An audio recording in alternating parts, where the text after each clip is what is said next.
We do not need letters of recommendation. You yourselves are our letter, written on our hearts to be known and read by all. Amen.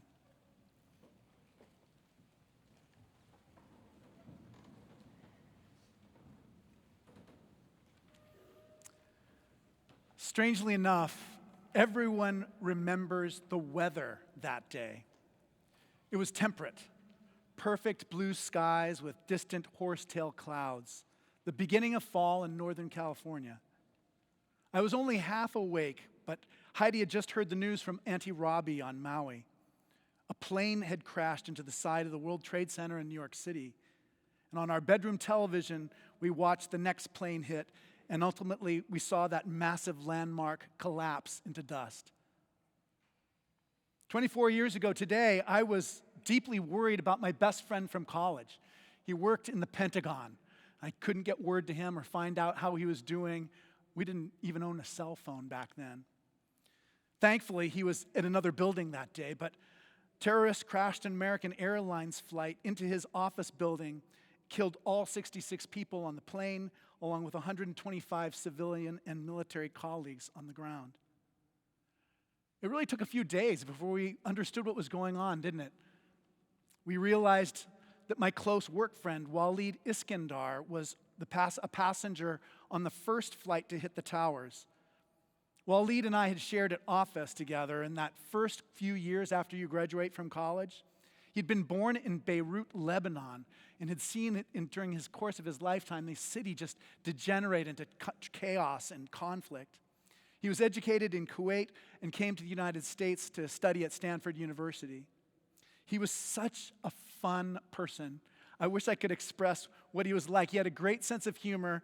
He was always ready to goof off when we should be working. He always wanted to play Frisbee with me.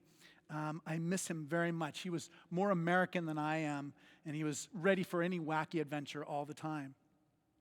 And it wasn't a few days later that I learned that my rugby teammate, Mark Bingham, had also been in one of the planes. He was in that small group of passengers who overpowered the hijackers in the airplane cockpit, and they prevented United Airlines flight number 93 from hitting the United States Capitol building.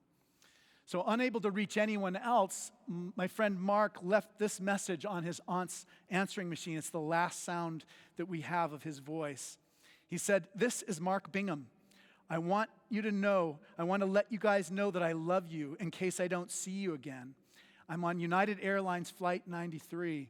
It's being hijacked." So this Sunday, when all of you were rehearsing, I was really glad you were there, but I wanted to take you out of rehearsal so that you could meet my college rugby coach, Jack Clark. So on Sunday, when you were rehearsing, he was on the forum. He's a huge guy, 6'5". He weighs 250 pounds. He's got an impressive figure. He played pro football. He is an extraordinary person. His teams at UC Berkeley, they've won 23 15s national championships, and they won 5 7-a-side national championships. So 28 national championships. And he was talking to me for a long time. We were talking and reminiscing about what Mark Bingham was like when he was 19 years old. I just remember him as just being kind of almost like a puppy, so enthusiastic about rugby.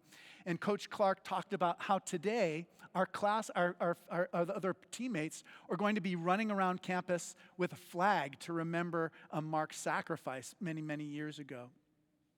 Now, despite being different in many ways, what made Waleed and Mark so extraordinary was their character. They were open and kind and gracious, but they could also be extremely focused, dedicated to their work. They could concentrate and succeed at very difficult tasks.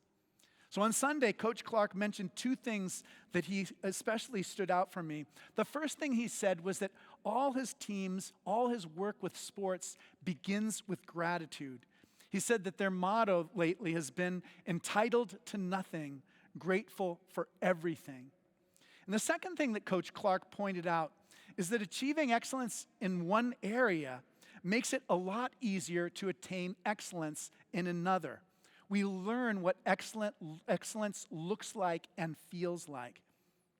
And I've been thinking a great deal about this today as we celebrate the investiture of our newest choristers. This choir is one of the most difficult things that you will ever undertake in your lifetime. Today, it will require focus and a challenge that you won't be asked for very many other times in your life.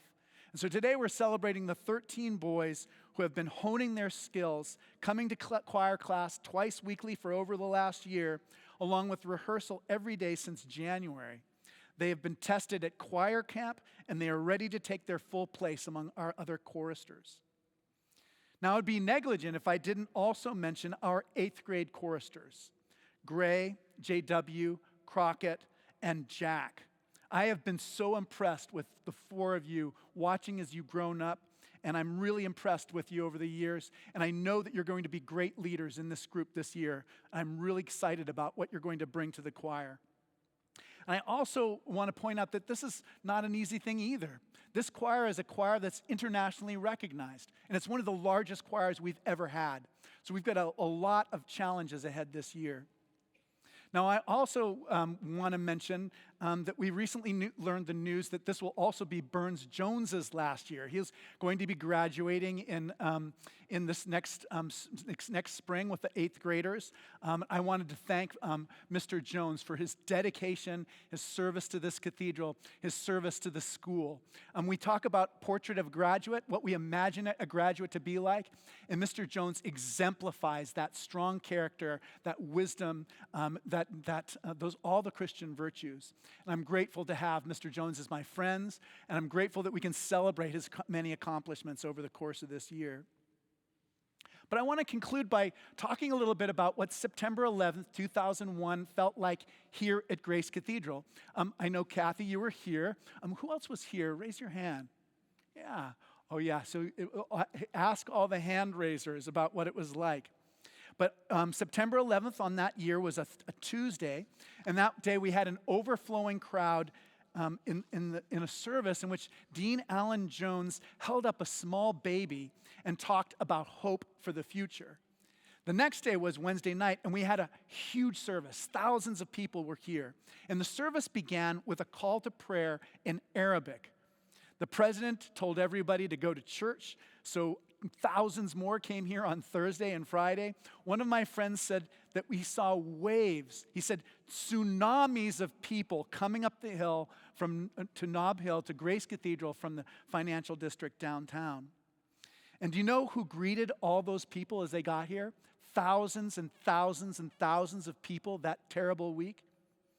It was you, the choir, the staff, the volunteers, the clergy.